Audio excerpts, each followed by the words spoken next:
Long de presque 80 mètres, le Joola est un ferry construit pour transporter un maximum de 580 personnes. Le 26 septembre 2002, pourtant, selon le registre de bord, 809 billets ont été vendus. Voyagent aussi tous ceux qui ne paient pas, les enfants de moins de 5 ans, les militaires et leurs familles. En troisième classe, personne ne tient le compte précis des passagers. Résultat, ce jour-là, le Joola accueille au moins 1928 passagers, plus de 3 fois la jauge maximale. Le commandant et le chef d'exploitation, les deux responsables du respect de la jauge, laissent faire. Le ferry est surchargé et en mauvais état. Ces documents du Bureau Veritas, une société européenne d'inspection et de certification, montrent que le bateau n'avait pas validé de visite de sécurité depuis 1991, les travaux d'entretien n'étant jamais effectués. Conséquence, en septembre 2000, le Joola subit un retrait de classe. Le Bureau Veritas ne garantit plus qu'il soit navigable. Ces problèmes sont connus au plus haut niveau de l'État sénégalais et de son armée, car le Joola a beau être un ferry civil, dans cette région déstabilisée par des groupes rebelles, c'est l'armée qui en a la responsabilité. Dans les faits pourtant, l'état-major laisse dépérir le navire.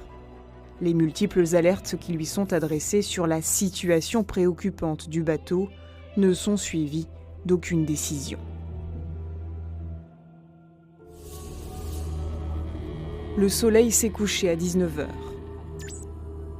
Le Joola fait route dans la nuit. Vers 22h, la météo se dégrade.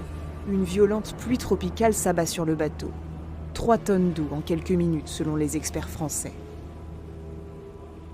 Exposés au vent et à la pluie, entre 300 et 500 passagers de 3e classe se réfugient dans la coursive gauche. L'équilibre du bateau est menacé. Cet équilibre, c'est l'un des points faibles du Joola. Toutes les images du bateau le montrent depuis au moins 1995, penché d'un côté ou de l'autre de plusieurs degrés. On appelle ça la gîte. Le gîtomètre fait une déviation à bâbord et je m'arrange à faire le maximum pour le mettre dans la lignée. Et mon travail ici, c'est de dire aux gars, mettez ici, mettez pas ici, mettez ici, ici. Tout va bien. Alhamdulillah. Selon des experts maritimes français, cette gîte n'est pas forcément inquiétante car il est possible d'équilibrer le bateau en chargeant par exemple des tonnes de marchandises dans les cales. Sauf que le 26 septembre 2002, les cales du Joola sont vides. Quand il fait escale à Carabane, les images montrent que le bateau penche d'environ 10 degrés.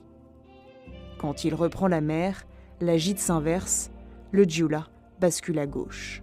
Il a été mal chargé.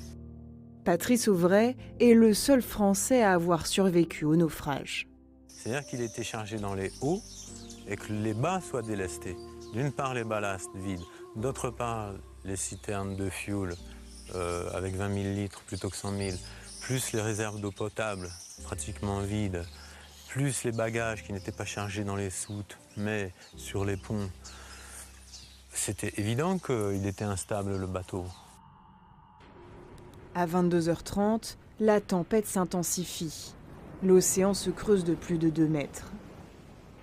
Pour maintenir leur équilibre, les bateaux jouent sur les réserves de liquide qui peuvent être remplies ou vidées en fonction des besoins. Mais ce jour-là, la réserve de combustible est remplie à 20% et les citernes d'eau douce à 40% selon l'enquête technique. Les experts français supposent, eux, que les ballastes des réservoirs d'eau de mer n'étaient pas pleins. En soute, les marchandises et les véhicules ne sont pas attachés. Ils glissent progressivement du côté gauche. À ce moment-là, il n'y a plus rien pour faire contrepoids. Le bateau semble condamné.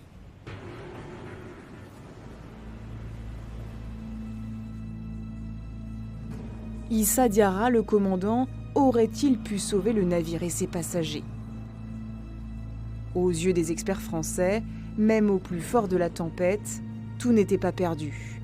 Issa Diarra aurait pu mettre le bateau à la cape c'est-à-dire face au vent pour qu'il subisse le moins possible les vagues, tout ça en maîtrisant sa vitesse. Mais selon plusieurs survivants, les moteurs du bateau ont été arrêtés.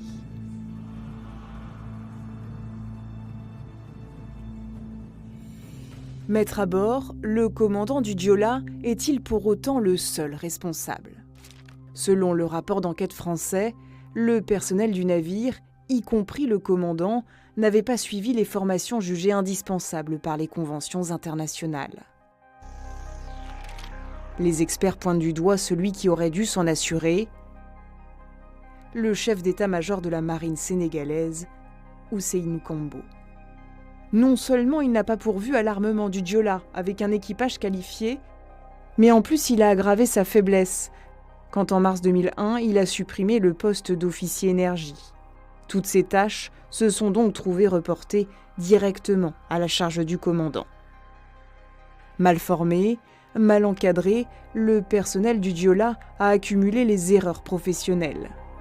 Des images sous-marines, réalisées le lendemain de la tragédie, montrent que malgré la grosse mer, la porte arrière du ferry a été laissée ouverte, tout comme plusieurs hublots. On aperçoit même ces manches à air, coincées dans des hublots pour faciliter l'aération. Vers 22h50, le Joola se situe à 30 km de la côte. Un coup de vent frappe le bateau.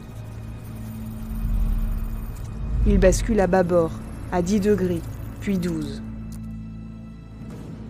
Quand les 20 degrés sont atteints, l'eau s'engouffre par les hublots.